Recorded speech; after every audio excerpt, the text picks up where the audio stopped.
Déclaration de la CNDH à l'occasion de la célébration de la Journée internationale des droits de l'homme, édition 2024. La Journée internationale des droits de l'homme a été instituée en 1950 par la résolution 425 de l'Assemblée générale de l'ONU qui a consacré la commémoration du 10 décembre de chaque année comme Journée internationale des droits de l'homme.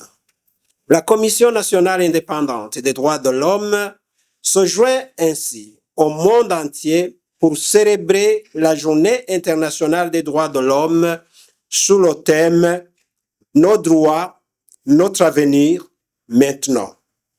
Ce thème de l'année rappelle aux États et à l'humanité l'étroite relation qui existe entre les droits de l'homme et le développement. Les États qui en sont débiteurs sont ainsi interpellés pour s'en acquitter dès maintenant. La Déclaration universelle des droits de l'homme, adoptée, constitue le fondement et a inspiré tous les textes fondamentaux, nous offre aujourd'hui l'occasion de commémorer le 76e anniversaire de son existence. Ce texte fondamental contient l'ensemble des droits civils, politiques, économiques, sociaux et culturels liés à tout être humain. Ces droits humains sont à la fois inaliénables, interdépendants, universels et opposables à tous.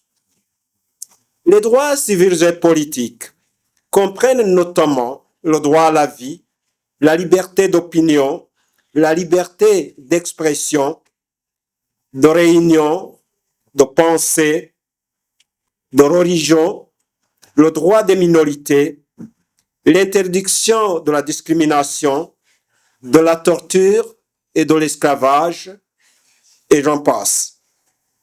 Quant aux droits économiques, sociaux et culturels, ils visent la satisfaction des besoins de base et des conditions favorables à l'épanouissement personnel de tout être humain. Il s'agit des droits à l'éducation, au travail, à la sécurité sociale, à la santé, à la protection des familles et des enfants.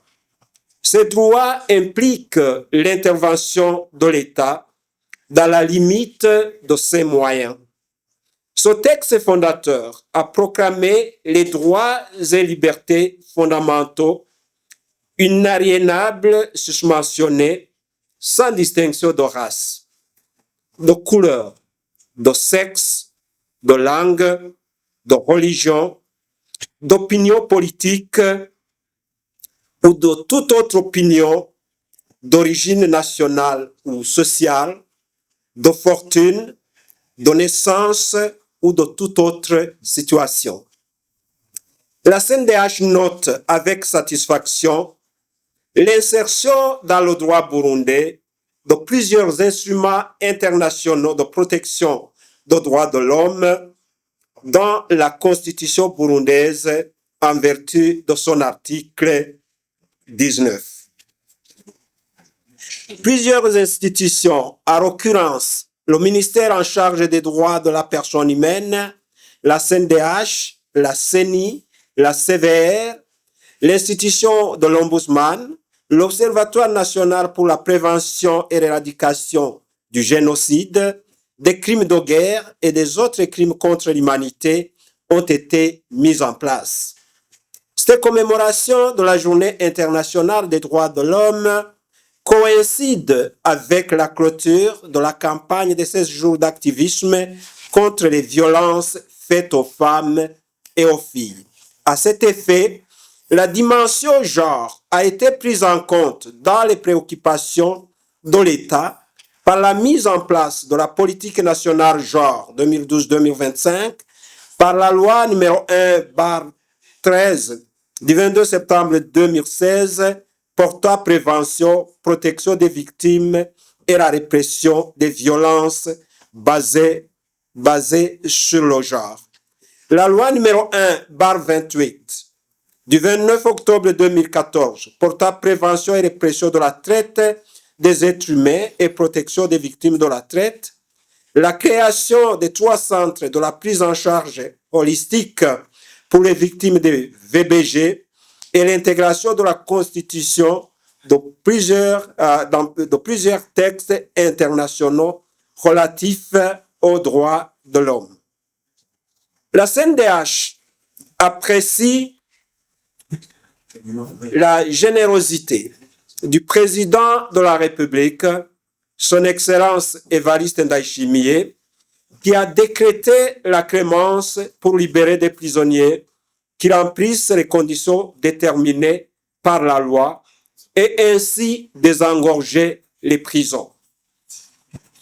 La CNDH, de par son rôle consultatif, encourage le président de la République, le parquet général et le ministère de la Justice à continuer à réduire la population carcérale en faveur du développement socio-économique du pays.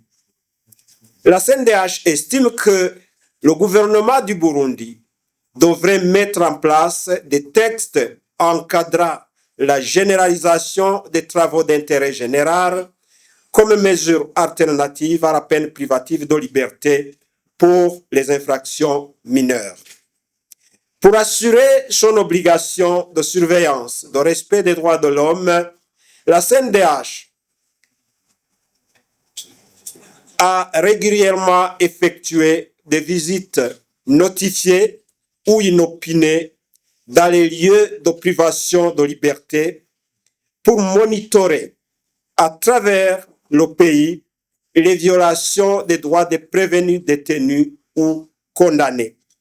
Il a organisé également des sessions de formation à l'endroit des élus du peuple, des administratifs, des juges, des avocats, des OPJ, des OMP, des organisations de la société civile, des jeunes affiliés aux partis politiques, et j'en passe. La CNDH exhorte les membres de la chaîne pénale à tous les échelons de prendre en compte des textes nationaux et internationaux relatifs aux droits de l'homme dans le processus d'instruction et de prise de décisions judiciaires. Elle les encourage à respecter les délais de garde à vue et le respect du principe de présomption d'innocence. La CNDH déplore la persistance de certains défis liés notamment aux conflits fonciers, aux cas isolés de justice populaire, aux ratios enseignants-élèves très élevés, à la détérioration continue du pouvoir d'achat des ménages, ainsi que la flambée des prix des produits de première nécessité. Sur ce, la CNDH recommande au gouvernement de prendre toutes les mesures nécessaires pour continuer à réduire la population carcérale. Concrétiser par des textes juridiques l'accès à la terre des populations battoies. Veiller à la réalisation des droits catégoriels des personnes à besoins spécifiques, notamment celles souffrant de l'albinisme. Accroître continuellement le budget du ministère de l'Éducation en vue d'améliorer la qualité de l'éducation de la jeunesse burundaise. Prendre des dispositions nécessaires pour mettre en œuvre les recommandations acceptées lors de sa dernière évaluation dans le cadre de l'examen périodique universel.